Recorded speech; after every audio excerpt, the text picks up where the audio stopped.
Let's go now to Washington to our reporter there, Harry Horton, for the latest. Harry, what are the latest numbers for the House of Representatives? We're expecting the Democrats to take control of the House by as many as perhaps 35 seats. I mean, that's pretty much in line with what polls were suggesting the Democrats might do in the House of Representatives.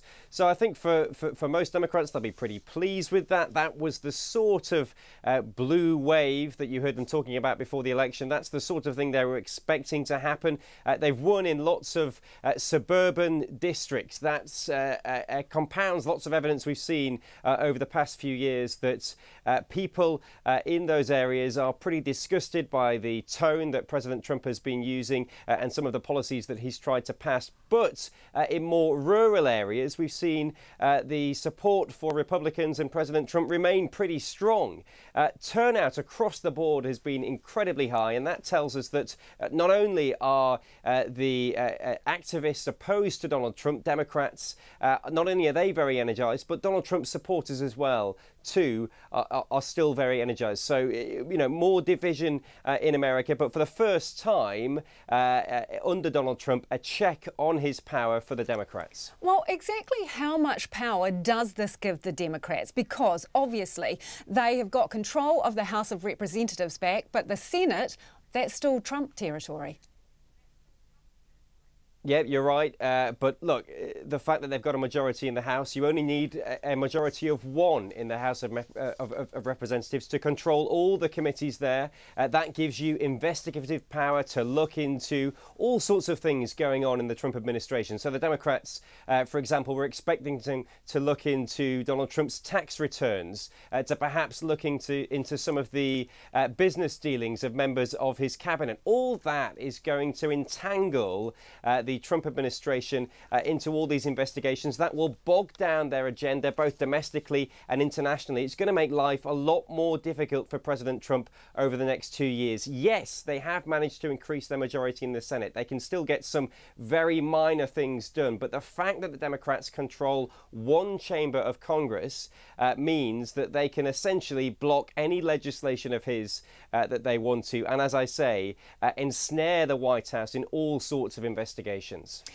That could be a little bit dangerous for the Democrats, though, couldn't it be, Harry? Because the thing is, if you take on the position of frustrating every piece of legislation at every turn, don't you risk voters getting frustrated with you? Yeah, absolutely, and that's a risk for the Democrats, and I think it's something that many Democratic strategists have been pointing out, warning Democrats before the election not to make a big deal about the fact that they were going to open up all these investigations. I think those warnings will continue, and I think, look, as Democrats kind of pull apart these results of the past few hours and they try and analyse what exactly they mean, so too that will inform their strategy going forward over the next 2 years, how they campaign, what sort of policies they focus on, because of course in just a few days' time we'll stop talking about these midterms and all the focus already will turn to the 2020 presidential election, and that really now is the key challenge for Democrats. They've won back some power tonight in Washington, but how do they expand that? How do they make a real impact in the presidential election going forward? I suppose both sides, and we've seen it already, both sides are kind of claiming victory. Obviously Donald Trump because he's still got the Senate, and the Democrats because they have the House of Representatives. Will there be any reflection among the Republicans about the fact that Donald Trump campaigned hard on, I suppose, negative issues, illegal immigrants, you know, birth rights, things like that, rather than the economy, which was seen to be going gangbusters?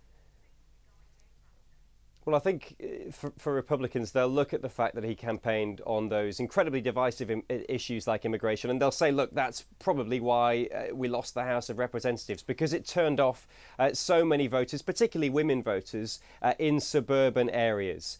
So I think that will be one reflection. But Donald Trump to his credit, in the final days of the campaign, the final weeks of the campaign, he focused relentlessly on trying to motivate his base, to get them to turn out in key Senate races. And the evidence we've seen tonight suggests that he was successful in that regard. So his political instincts to turn towards these dark topics, to warn about the threat that Democrats pose if they were to take power, to warn about the threat of this immigrant caravan in Mexico that's still thousands of miles from the border.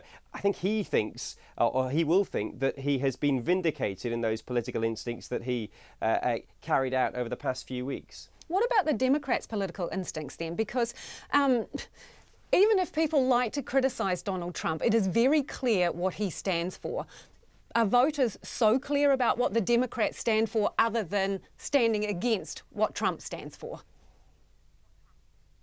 Well, again, this will be something the Democrats will try and pick apart over the next few weeks. I think if you look at some of the candidates who had stood on a much more progressive platform, so for example, Beto O'Rourke in Texas, Andrew Gillum, who is the candidate for governor in Florida, Stacey Abrams, another candidate for governor in Georgia. All of those candidates have been unsuccessful tonight. So there's some evidence to suggest for Democrats that perhaps the more progressive wing of their party, perhaps that's not the strategy to go down as they head towards 2020. One issue they'll think that they've done particularly well on tonight was the issue of healthcare. That was something that, there wasn't much policy discussed in this election, but when policy was discussed, the Democrats tried to put healthcare front and centre. That appears to have paid off for them. So that might be one issue that they try and carry forward over the next 2 years. But look, there could be as many as 20 different candidates running for the Democrats' nominee for president over the next 2 years. So there'll be a lot of internal fighting going on within the party as they try and figure out exactly who they should rally around and what sort of message they should have going forward as they try and take on President Donald Trump. Harry, just before you go, what's been the biggest surprise for you today? Oh, the biggest surprise? I think the biggest surprise was that the Republicans managed to gain so many seats in the Senate. I think everybody expected the Democrats to take power in the House. The fact that Republicans have managed to gain seats in the Senate, I think that will be a shock to some Democrats and will prompt a bit more rethinking perhaps in the Democrat Party than what we might see in the Republican Party. Great to talk to you, Harry. That is Harry Horton live from Washington.